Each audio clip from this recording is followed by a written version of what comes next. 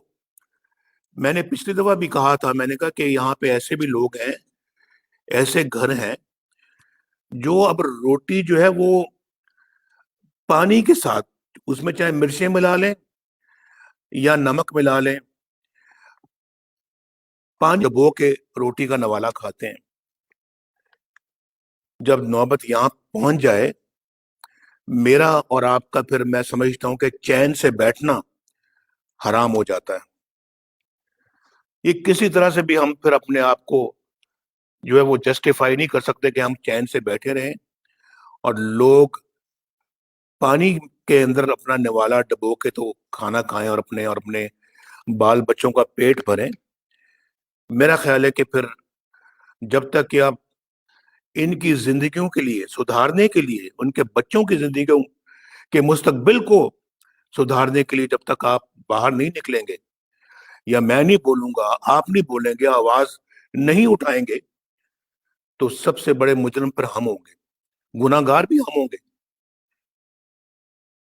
یہ فرق دیکھیں پچھلے 2-2.5 سالوں میں کتنا پیدا ہو گیا ہے۔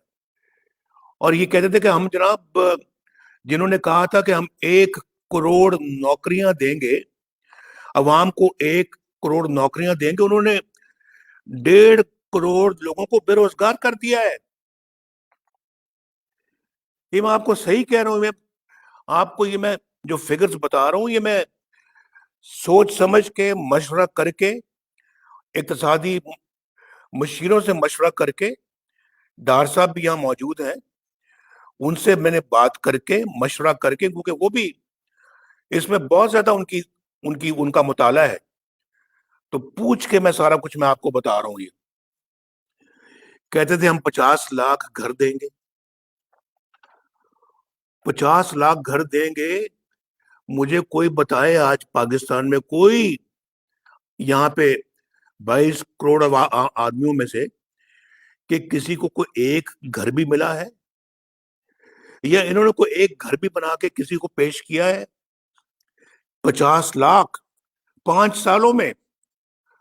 بھائی ایسے ایسے ملک، ترقی یافتہ ملک جو 20 سالوں سے 30 سالوں سے جو گھر بنانے میں لگے ہوئے ہیں، انہوں نے آج تک 50 لاکھ نہیں بنا سکے. یہ 50 لاکھ گھر 5 سال میں بنا کے دے دے گا. مجھے سمجھ نہیں آتی، انہوں نے اتنے بڑے بڑے وعدے کیے اور کھودا پہاڑ اور نکل رہا ہے چوہا. اور ہر بات پہ یو ٹرن، ہر بات پہ یو ٹرن، ہر بات پہ یو ٹرن. ہم قرضے نہیں لیں گے، ہم مر جائیں گے، آئی ایم ایف سے قرضے نہیں لیں گے. لیے قرضے. ہم خودکشی کر لیں گے قرضے لینے سے پہلے. خودکشی تو کوئی نہیں ہوئی، قرضے لے لیے بہت. اور اس کے بعد قرضے لینے کے باوجود روپے کی قدر کو مٹی میں ملا دیا ہے. ہمارے زمانے میں the rupee was stable, the rupee remained stable. 100 روپے کا روپیہ تھا جب ہم نے باغ دوڑ سنبھالی ہے ملک کی. اور جب مجھے نکالا گیا تم 103 روپے یا 104 روپے تھا. کیوں ڈاکٹر صاحب؟ 104. ڈاکٹر صاحب کہتے 104 روپے کا تھا. 4 سالوں میں روپے کی قدر صرف 4 روپے گری. 4 روپے. اور اب پچھلے 2.5 سالوں میں کتنا بتائیں ذرا؟ 65 روپے پچھلے 2 سالوں میں گرا ہے. 65 روپے. یہاں لندن میں آج کل جو پاؤنڈ ہے، ہمارے زمانے میں تو کوئی 120 کے لگ بھگ آ گیا تھا. 120، 120. جی 120 کا ایک پاؤنڈ تھا جہاں اس وقت میں یہاں پہ رہتا ہوں. آج 225 کا ہے. 225. یہ فیکٹس ہیں بھائی، یہ ریکارڈ کی بات ہے. پاکستان کا کیا حشر برپا کر دیا بھائی. کسی کو اس کا ادراک ہے؟ میں پوچھنا چاہتا ہوں کہ کسی کو واقعتاً اس کا ادراک ہے؟ اگر ہے تو پھر ہم پہ کیوں نہیں کوئی جوں رینگتی؟ ہمیں تو بے چینی جو ہے نا وہ ہو جانی چاہیے تھی. پاکستان کے عوام، میرا خیال کل جو جیسے انہوں نے وہاں پہ اسلام آباد میں جو کیا ہے مظاہرہ، وہ ایک منہ بولتا ثبوت ہے کہ لوگ کس قدر تنگ ہیں. میں ابھی آپ کو یہ بتانے لگا تھا کہ یہ صورتحال جو اس وقت میں نے لڑکے کو کہا تھا، میں نے کہا یہ کاغذ تو بناؤ یار. یہ اس نے بنایا تو ہے، لیکن میں نے کہا ابھی مجھے مزید تفصیل چاہیے. یہ کیا ہے؟ لکھتا ہے کہ ایک بندہ، اب مجھے پتہ نہیں آپ میں سے کئی بندے زیادہ سمجھتے ہوں گے، آپ موقع پہ ہیں. یہ ٹیلی فون کے اوپر میں نے فیکٹس فگرز لیے ہیں اور میں نے ابھی اس کو سرسری طور پہ دیکھا ہے. اس کی جس کسی کی تنخواہ 20,000 روپے ہے، 20,000 جو منیمم ویجز شاید ہیں، اس سے بھی کم ہے لوگوں کی. تو یہ میں ایک بہت ہی اپنا پرائیویٹ سیکٹر کا جو ایک گارڈ ہوتا ہے، گارڈ، اس کی تنخواہ کی بات کر رہا ہوں. یا جو آپ سمجھ لیں کہ جو ایک نائب قاصد ٹائپ جو بندہ ہوتا ہے، اس کی تنخواہ ہے. اس کے کچن کا ماہانہ خرچہ لکھا ہوا ہے جو 12,000 روپیہ. بجلی پانی گیس بل کا خرچہ میں نے اس کو کہا، میں نے کہا وہ ہے اپنا تقریباً 3,000 روپیہ. اور اس کے بعد پھر بچوں کی پڑھائی کا خرچہ ہے. آمد و رفت، جس کے پاس کوئی موٹر سائیکل ہوگی یا جو موٹر سائیکل نہیں ہے تو بسوں میں جاتا ہے، کسی جگہ رکشہ میں جا کے بیٹھ جاتا ہے، اور پھر اور ان بسوں میں جاتا ہے جو ہم نے میٹرو بسیں بنائی ہیں جس کا کرایہ غالباً 20 روپے ہے. تو وہ 20 روپے کرایہ جو نہ ہونے کے برابر ہے، بہت کم ہے. افسوس تو اس بات کا کہ انہوں نے اورنج ٹرین کو بھی روک دیا ہوا ہے. وہ بھی عمران خان کے بغض کا شکار ہو گئی ہے، ورنہ وہ بھی آج وہ رواں دواں ہوتی، غریبوں کی خدمت کر رہی ہوتی، لیکن اس کو انہوں نے اس کا گلا گھونٹ دیا ہے، چلنے نہیں دیا، اس کا بھی گلا گھونٹ کے رکھ دیا ہے۔ اور اپنی جو وہاں پہ پشاور میں میٹرو بس بنائی ہے انہوں نے، بی آر ٹی، اس کی اتنی لاگت بڑھ گئی ہے کہ مجھے سمجھ نہیں آتی، اور کہ بھی یہ کس طرح سے اس کو پیسے دیتے جاتے رہے ہیں وہاں پہ۔ اس کی جو ہے وہ کورٹ کے اندر اس کو رکوا دیا ہے، کیس کو رکوا دیا ہے۔ جب سب ٹھیک اگر ہے تو کیس کو کیوں رکوا دیا آپ نے؟ اس میں مجھے یاد آ رہا ہے کہ فارن فنڈنگ کیس کو رکوانے کے لیے انہوں نے اپنا کئی جگہوں پہ گئے ہیں کہ اس کی سنوائی نہیں ہونی چاہیے۔ بھائی اگر آپ کے دامن صاف ہے، ہاتھ صاف ہے، تو کیوں رکوا رہے ہیں آپ؟ آنے دیں، چلنے دیں۔ ہمارے معاملات میں تو اس ٹیم کے اندر جو جے آئی ٹی تھی، اس میں تو اپنا آئی ایس آئی کا نمائندہ بھی بیٹھ گیا تھا، اس کے اندر تو ملٹری انٹیلیجنس کا بندہ بھی بیٹھ گیا تھا۔ یہاں پر انکوائری نہیں چلنے دی جاتی، اور پھر جے آئی ٹی نے جو پیش کیا ہمارے خلاف وہ آپ کے سامنے ہے۔ اچھا، اگر اذان 2 منٹ خاموش ہو جاتا ہوں، اذان ہو جائے اس کے بعد پھر ہم شروع کرتے ہیں۔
ارے چپ چپ کرو۔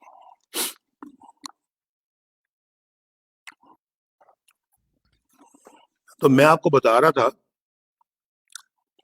یہ سامنے مشاہد صاحب بیٹھے ہوئے ہیں، یہ مشاہد اللہ ہیں۔ مشاہد صاحب السلام علیکم۔ مجھے پتہ لگا کہ اپنا آپا نجمہ حمید بھی آئی ہوئی ہیں، میرا ان کو بھی سلام۔ سینئر ترین ہماری ماشاءاللہ وہ پارلیمنٹیرین ہے، تو میرا ان کو بھی سلام۔ باقی بھی معزز خواتین ممبران کو بھی سلام، تو تمینہ آپا کو بھی بہت سلام۔ میں عرض کر رہا تھا کہ یہ ہے وہ آمد و رفت، کرایہ، دوائی، کتابیں، جو 34,000 روپے بن جاتا ہے۔ اب آپ مجھے بتائیں کہ 20,000 روپے آدمی جو کماتا ہے تو وہ 34,000 روپے کا خرچہ کہاں سے کرے گا؟ یہ بڑی سوچ بچار والی باتیں ہیں۔ اور کل اگر وہ وہاں پروٹیسٹ کرے تو کہ بھائی کوئی اس میں حیرانگی والی بات نہیں ہے۔ ان کے ساتھ بہت ظلم اور زیادتی ہو رہی ہے۔ میں آج اپنی تقریر کو بہت لمبا نہیں کرنا چاہتا، لیکن میں یہ بتانا چاہتا ہوں کہ یہ بڑے ڈیفائننگ مومنٹ سے ہم گزر رہے ہیں۔ یہ ڈیفائننگ مومنٹس ہیں۔ ڈیفائننگ مومنٹس آپ مجھ سے زیادہ بہتر سمجھتے ہیں۔ پاکستان کے اندر ہمیں رہتے ہوئے مجھے تو 70 سال ہو گئے ہیں، کیونکہ میری عمر جو ہے وہ 70 سال ہو گئی ہے، اور اس سے بھی زیادہ عمر کے لوگ ہیں۔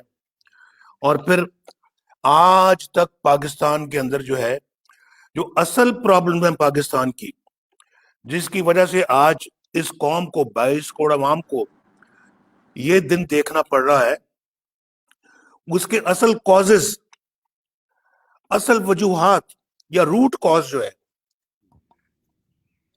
مسئلے کی جڑ، اس کی آج تک جو ہے نا کسی نے اس کو ڈائگنوز نہیں کیا. اگر کیا بھی ہے تو اس پہ بات کبھی نہیں ہوئی. لیکن میں سمجھتا ہوں، میں ایک پاکستانی ہوں، اور میرا پاکستانی ہونے کی حیثیت سے میرا حق ہے، میرا فرض ہے کہ میں اس کو آئیڈینٹیفائی کروں. اور میں نے اس کو آئیڈینٹیفائی کرنے کا فیصلہ کر کے، سوچ سمجھ کر، میں نے 20 سپٹمبر کو اے پی سی کے سامنے اپنی گفتگو کی تھی. آل پارٹیز کانفرنس کے سامنے میں نے کھل کر پاکستان کے اس روٹ کاز کا میں نے ذکر کیا تھا کہ اصل میں مسئلہ کیا ہے، کہاں ہے خرابی، اور جڑ کیا ہے خرابی کی.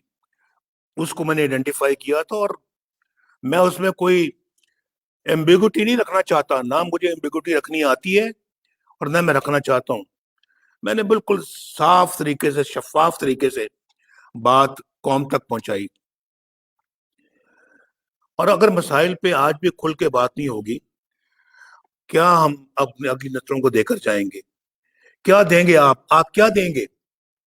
کہ ہم سب خدا نہ خواستہ کوئی کرائے کے ممبر ہیں کہ ہم اپنا ہر اس کام کے لیے ووٹ دینے کے لیے اپنا ہاتھ کھڑا کر دیں گے جو پاکستان کے مفاد کے خلاف ہوگا، جس میں پاکستان کا مفاد دور دور تک نظر نہیں آئے گا؟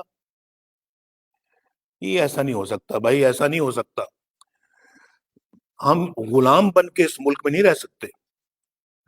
ہم کوئی گائے بھینسے نہیں ہیں، بھیڑ بکریاں نہیں جو ہے ہانکنے کے لیے جہاں مرضی چاہو لے جاؤ. نہیں، اگر ایسا آج تک ہوتا رہے تو آئندہ ایسا نہیں ہوگا.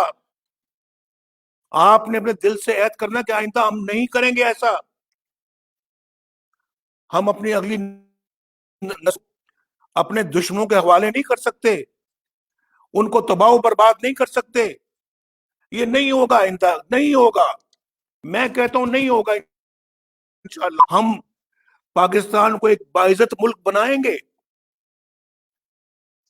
باوقار ملک بنائیں گے، اور وہی رستہ ہے جو میں آپ کو بتا رہا ہوں، جو میں نے 20 سپٹمبر کو اے پی سی کے سامنے بتایا تھا. وہی ہے راستہ جو پاکستان کو باعزت بنائے گا. یہ نئے پاکستان کی بات کرنے والے کہ سبز پاسپورٹ کی عزت کروائیں گے، جی سبز جھنڈے کی عزت کروائیں گے. ہم پاکستان کو ایک باوقار ملک بنائیں گے. جو مافیا مانگ رہے ہیں $1 بلین جا کے دوسرے ملکوں سے ہاتھ پھیلا کے، جھولی پھیلا کے مانگ رہے ہیں، یہ پاکستان کو باعزت بنائیں گے. یہ سبز پاسپورٹ کو عزت دلائیں گے. اور سبز پاسپورٹ کو اللہ کے فضل و کرم سے عزت تو ہم نے ایک مرتبہ نہیں، کئی مرتبہ دلائی ہے. اگر اس ٹریک پہ ہم چلتے رہتے، ہمیں ڈسٹرب نہ کیا جاتا، آج پاکستان ترقی کی بلندیوں کو چھو رہا ہوتا. سبز پاسپورٹ کی عزت اس دن ہوئی تھی جب پاکستان نے ایٹمی دھماکے کیے تھے. سبز پاسپورٹ کی عزت اس وقت ہو رہی تھی جب ملک میں موٹر ویز بن رہے تھے. آج آپ پاکستان کے طول و عرض سے یہاں پہ آگے بیٹھے ہوئے ہیں، بتائیں کس نے پشاور سے لے کے آج رحیم یار خان تک، اور پھر رحیم یار خان سے سکر تک 6 لین موٹر وے بنائی؟ کس نے بنائی؟ یہ ہزاروں کلومیٹر کا فاصلہ، یہ موٹر وے کس نے تعمیر کی ہے؟ یہ اپنا تبدیلی والوں نے، یا یہ جو آپ لوگوں نے اللہ کے فضل و کرم سے ایک سیکٹر بیچ میں رہ گیا جو سکر سے حیدرآباد تک. اگر ہم رہتے، مجھے